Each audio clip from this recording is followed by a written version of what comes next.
Hey guys, welcome back to our channel. मैं आपका दोस्त या बड़ा भाई कुणाल सिंह। तो यार, वीडियो के टाइटल से आपको समझ आ गया होगा। आज अपन बात करेंगे RTI certified copy of FM and SM के बारे में। देखते हैं, बात करते हैं क्या एफएम एसएम में मैंने गलतियां करी थी जो आपको नहीं करनी है। कुछ ऐसे पॉइंट्स जो मैं आपको बताऊंगा, आपको दिमाग में रखने चाहिए पेपर देने से पहले, किन किन बातों का आपको ध्यान रखना चाहिए। ठीक है, so let's start with the points. तो सबसे पहले मैं जो है एमसीक्यूज के मार्क्स दिखा देता हूँ। मेरे को एमसीक्यूज में मिले हुए हैं सेक्शन ए यानी कि एफएम के अंदर 15 में से 7 नंबर, और सेक्शन बी यानी कि एसएम के अंदर 15 में से 8 नंबर। टोटल मेरे को जो है 50% मार्क्स मिले हुए हैं, 30 में से 15 नंबर मिले हुए हैं। ठीक है, ये तो हो गया एमसीक्यूज की बात। अब अपन बात करते हैं डिस्क्रिप्टिव में। सबसे पहले मैं शुरू करूंगा फाइनेंशियल मैनेजमेंट के डिस्क्रिप्टिव पार्ट से। ठीक है, सो फाइनेंशियल मैनेजमेंट के डिस्क्रिप्टिव पार्ट में सबसे पहली चीज़ जो मैं आपको समझाना चाहता हूँ ना, वो ये है कि आपको फाइनेंशियल मैनेजमेंट और स्ट्रैटेजी मैनेजमेंट के पेपर में और डीटी और आईडीटी के पेपर में क्या होगा, जो बच्चे पहली बार अटेम्प्ट देने जा रहे हैं इंटरमीडिएट की, उनके लिए थोड़ा नया होता है, उनको नहीं पता होता कैसे कैसे करना है। तो आपको 2 सेक्शंस की शीट्स मिलती हैं, एक सेक्शन ए की शीट, एक सेक्शन बी की शीट। ठीक है, सेक्शन ए के अंदर आपको फाइनेंशियल मैनेजमेंट के आंसर्स लिखने हैं और सेक्शन बी के अंदर आपको स्ट्रैटेजिक मैनेजमेंट के आंसर्स लिखने हैं।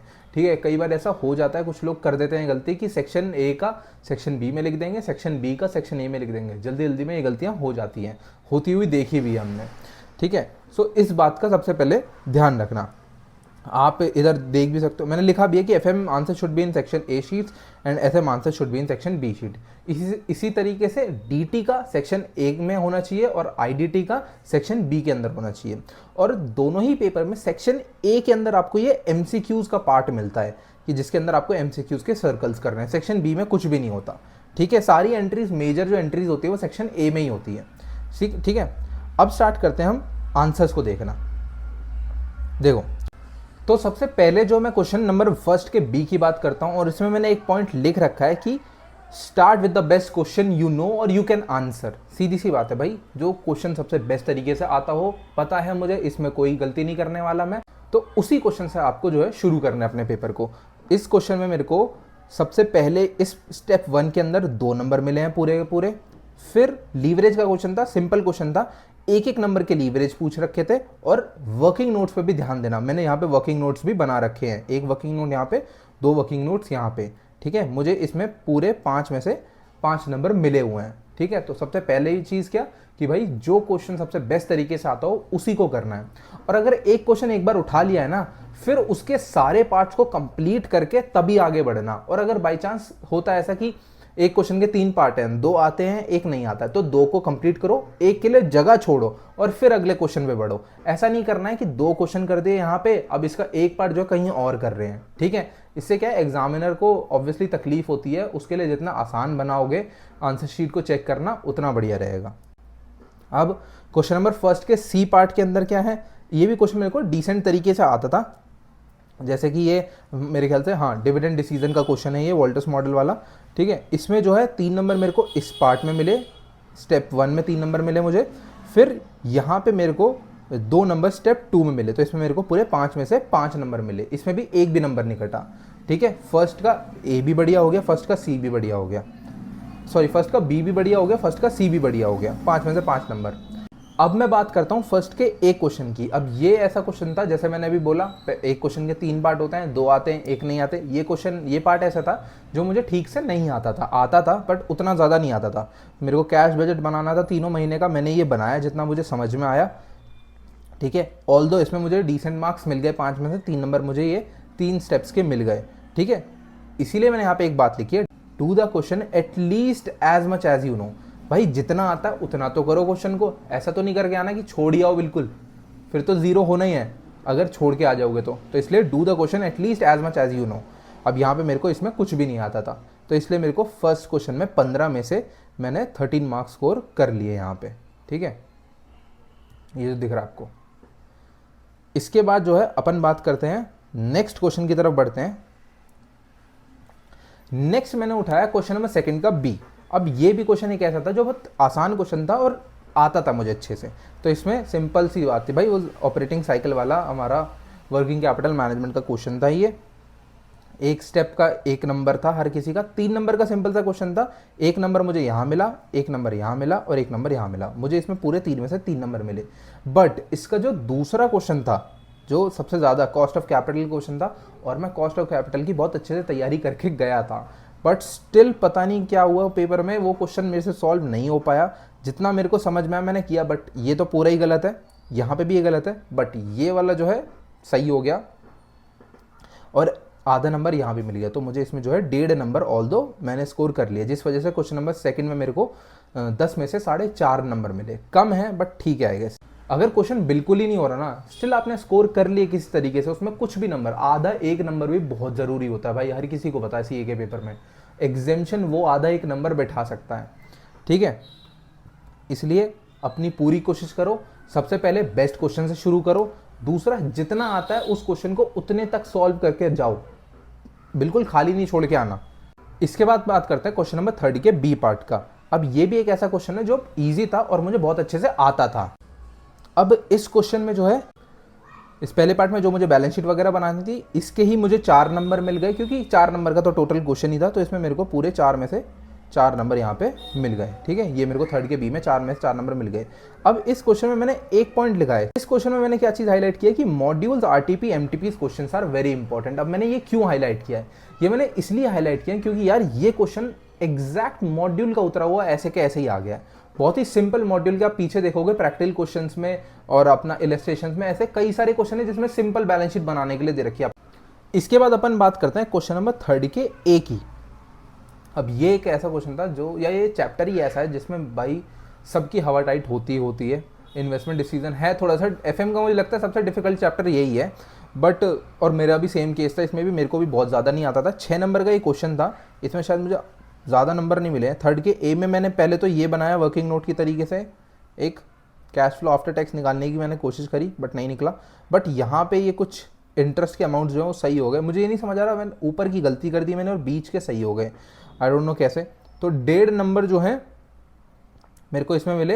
एंड इसमें आप देखोगे कि मैंने कितने पेजेस यूज़ करें। पहले मैंने ये पेज यूज़ करा, दूसरा ये पेज यूज़ करा, फिर तीसरा ये भी यूज़ करा, ठीक है। 3 पेजेस मैंने यूज़ करे, ऑल दो मेरे को मिले 1.5 नंबर ही हैं, बट स्टिल मुझे पता था कि यार मैं जितना लंबा लेके जाऊंगा उतना ज़्यादा चांसेस हैं कि मेरे को कहीं कहीं पे नंबर्स मिल जाएं। तो use the sheets as much as you need, not you can, ठीक है। ऐसा नहीं कि बस शीट्स में गाने भर दिया या शीट्स में लिख दिया, बस लिखते चले गए, उससे कुछ नहीं होने वाला, ठीक है। जितना समझ आ रहा है, जितना लिखना है, अगर उसके लिए शीट्स की नीडेड है तो भाई लो और करो, ज़्यादा से ज़्यादा लिखने की कोशिश करो, ज़्यादा से ज़्यादा क्वेश्चन को अगले लेवल तक सॉल्व करने की कोशिश करो, ठीक है। तो ये तो बात हो गई फाइनेंशियल मैनेजमेंट की, इसके बाद कुछ नहीं है, खाली है शीट। अब अपन बात करते हैं स्ट्रैटेजिक मैनेजमेंट के बारे में। स्ट्रैटेजिक मैनेजमेंट की शीट्स कुछ ऐसी होगी, आपको सेक्शन बी यहाँ पे लिखा हुआ आ जाएगा।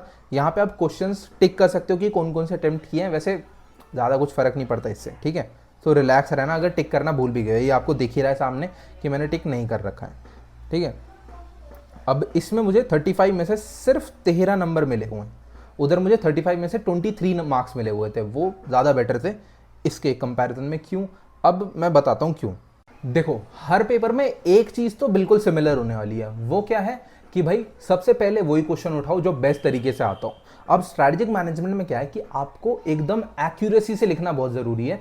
जो मॉड्यूल में लिखा हुआ है, मैं ये नहीं कह रहा कि वही छाप के लिख दो आंसर शीट में, कोई भी नहीं लिख सकता, लेकिन उससे बहुत ज़्यादा रिजेंबल करना चाहिए, उससे बहुत ज़्यादा एकदम कॉन्सेप्ट वाइज जो है उसके एकदम पास होना चाहिए जो आप लिखो आंसर शीट में, ठीक है। जैसे क्वेश्चन नंबर 7 का ए मैंने अटेम्प्ट किया, मुझे ये क्वेश्चन सबसे अच्छे तरीके से आता था, ठीक है। लेवल ऑफ मैनेजमेंट इसमें मैंने समझाए, 2.5 नंबर मुझे इसमें यहाँ स्टेप 1 का मिला। फिर उसके बाद टाइप्स ऑफ नेटवर्क मैंने इसमें समझाया, 1.5 नंबर मुझे यहाँ स्टेप 2 का मिला। अब भी मुझे सिर्फ 5 में से 4 नंबर ही मिले, मुझे नहीं समझ में आ रहा कि एक नंबर कहाँ कटा, बट कहीं ना कहीं उन्होंने काटा। और स्ट्रैटेजिक मैनेजमेंट और लॉ एक ऐसे सब्जेक्ट्स हैं जहाँ पे नंबर्स बहुत आसानी से कटते हैं, बहुत ही ईजिली जाते हैं। अगेन मैंने वही बात लिखी है, start with the best question you can answer, ठीक है। अब क्वेश्चन नंबर 7 के बी की अगर मैं बात करूँ, अब यहाँ पे मैं वही चीज़ रिपीट करना चाहूँगा कि एक क्वेश्चन अगर ले लिया है, अटेम्प्ट कर लिया है, तो उसके सारे पार्ट्स को कंप्लीट करो। जैसे क्वेश्चन नंबर 7 के बी में जो है मेरे को नहीं आता था ये क्वेश्चन, बिल्कुल भी नहीं आता था, मेरे को जो समझ में आया मैंने लिखा, इसी वजह से मेरे को नंबर भी नहीं मिले इसमें, आधा नंबर बस यहाँ मिला और कुछ नहीं मिला, बस आधा नंबर मिला। यानी कि मुझे 10 में से 4.5 नंबर मिले, जिसमें 4 नंबर उसमें मिले और आधा नंबर इसमें मिला, ठीक है। अब यहाँ पे मैंने वही चीज़ लिख रखी है, accuracy is very important in strategic management, in audit भी और और लॉ भी बोलूँगा ये चीज़ तो मैं, ठीक है। लेकिन मेजरली स्ट्रैटेजिक मैनेजमेंट में बहुत ज़्यादा ज़रूरी है, क्योंकि इनको चाहिए कि जो मॉड्यूल में लिखा हुआ है उससे बहुत ज़्यादा क्लोज बच्चे ने लिखा हो, बहुत ज़्यादा सेम टू सेम वो चाहते हैं। पता नहीं क्यों, बहुत अजीब सी चीज़ है, बट हाँ, अब इसमें हम स्टूडेंट्स कुछ नहीं कर सकते, वो जो चाहिए उनको वो हमें देना पड़ेगा, ठीक है। इसके बाद अपन बात करते हैं क्वेश्चन नंबर 6 के बी का। ये भी एक ऐसा क्वेश्चन था जो मेरे को अच्छे से आता था। अब इसमें मैंने मेंडलोस मैट्रिक्स को पहले समझाया, आधा नंबर। अब इसमें मैं एक पॉइंट नोटिस कराना चाहूँगा, मैंने यहाँ पे ये इमेज बनाई, एक डायग्राम सा बनाया। ऑल्दो इसके कुछ मार्क्स नहीं मिलेंगे, इससे कोई मतलब नहीं है, बट स्टिल अपनी खुद की समझदारी ये कहती है कि भाई उसको थोड़ा और समझ में आए, उसको लगे कि हाँ बच्चा पढ़ के आया है, सो दैट कि उसको दिखे कि हाँ बच्चे ने डायग्राम बनाया, यानी कि उसने कॉन्सेप्ट को पढ़ा है ध्यान से, ठीक है। So you can make some diagram to explain better obviously. अब इस डायग्राम के पॉइंट्स को मैंने अच्छे से समझा है। यहाँ मुझे मिले 3.5 नंबर, अगेन 5 में से 4 ही मिले, 1 नंबर फिर कट गया। And I seriously don't know कि वो कहाँ कटा है, किस पॉइंट के अंदर उन्होंने वो 1 नंबर काटा है, क्योंकि मैंने बहुत अच्छे से मेंडलोस मैट्रिक्स को समझाया, मैंने डायग्राम भी बनाया और फिर मैंने उसके सारे के सारे पॉइंट्स को भी समझाया, बट स्टिल उन्होंने 1 नंबर काट लिया। Fair enough, I don't know. इसके बाद अपन बात करते हैं क्वेश्चन नंबर 6 के ए की। अगेन वही चीज़, बी आता था, ए अच्छे से नहीं आता था। फिर इंटरनेशनलाइजेशन ऑफ बिजनेस को समझाया, आधा नंबर का। यहाँ पे कुछ पॉइंट्स को लिखे, ऑल्दो ये पॉइंट्स पता नहीं थे, बट बेसिक अंडरस्टैंडिंग से, क्योंकि कॉन्सेप्ट पढ़ रखा था, याद नहीं आ रहा था वो बात अलग है, लेकिन अगर कॉन्सेप्ट भी पढ़ रखा है ना, तो इसमें एक पॉइंट को मैं यहाँ पे नोटिस कराना चाहूँगा, try to write as much as you know about the concept. जितना समझ में आ रहा है, जो समझ में आ रहा है भाई लिखो तो सही, खाली नहीं छोड़ना, लिखो तो सही, ठीक है। अब यहाँ पे भी ये मैंने लिखा, कुछ चीज़ें सही हुई जिसकी वजह से मुझे 1 नंबर मिल गया, इसीलिए बोल रहा हूँ लिखो तो सही। 1.5 नंबर मुझे इस क्वेश्चन में मिल गया, तो मेरे को पूरे 10 में से 5.5 नंबर मिले, ये ज़्यादा बेटर है आई गेस। इसके बाद 5th का सी, ये क्वेश्चन थोड़ा आता था थोड़ा नहीं आता था। इसमें यहाँ पे समझाया, आधा नंबर, यहाँ पे ये समझाया 4 पॉइंट से सिंपल से 1.5 नंबर और ख़त्म। फिर यहाँ पे मेरे को 1 नंबर यहाँ भी मिल गया। फिर यहाँ मुझे पूरे 5th के सी में पूरे 3 नंबर मिले, ठीक है, 5 में से 3 नंबर मिले। फिर उसके बाद मेरे को कुछ नहीं आता था। 4th क्वेश्चन मैंने पूरा छोड़ दिया, 10 नंबर का, मुझे कुछ पता ही नहीं था उस क्वेश्चन के बारे में। और ऐसा होगा, आपके साथ भी होगा। FMSM, DT, IDT ऐसे सब्जेक्ट्स हैं जिनमें आपको इतना कुछ देखना पड़ता है। एक तो 2 शीट्स की एंट्रीज फिल करनी है आपको MCQs की एंट्रीज फिल करनी है, बुकलेट की एंट्रीज फिल करनी है, और वो सब आपको उस पेपर 3 घंटे के टाइम पीरियड के अंदर करनी है। ये भी नहीं कि शुरू के 15 मिनट में करनी है। तो इसलिए time management DT, IDT, FMSM में हो जाता है थोड़ा कि बहुत मुश्किल हो जाता है हर किसी के लिए, बट स्टिल मैं नहीं कर पाया, इसका मतलब ये नहीं कि आप नहीं कर पाओगे, डेफिनेटली आप कर पाओगे। MTP सॉल्व करो अच्छे से बैठ के, आराम से होगा उससे भी। 3 घंटे 15 मिनट प्रॉपर बैठ के MTP सॉल्व करो, ताकि टाइम मैनेजमेंट हो पाए, पूरा पेपर अटेम्प्ट कर पाए हम। और पूरा पेपर अटेम्प्ट करने का सबसे मेन पॉइंट ये भी है कि भाई जितने ज़्यादा क्वेश्चन अटेम्प्ट उतने ज़्यादा नंबर्स बढ़ने की obviously chances. And I hope आपको कुछ समझ आया हो कि किन किन पॉइंट्स का आपको ध्यान रखना है, किन किन बातों पे हमें फोकस करना है स्ट्रैटेजिक मैनेजमेंट में, और इन्हीं पे फोकस करना बहुत ज़्यादा ज़रूरी है, ठीक है। So that's it from this video. I hope you like this video. Do like, share, comment and subscribe. जय श्री राम।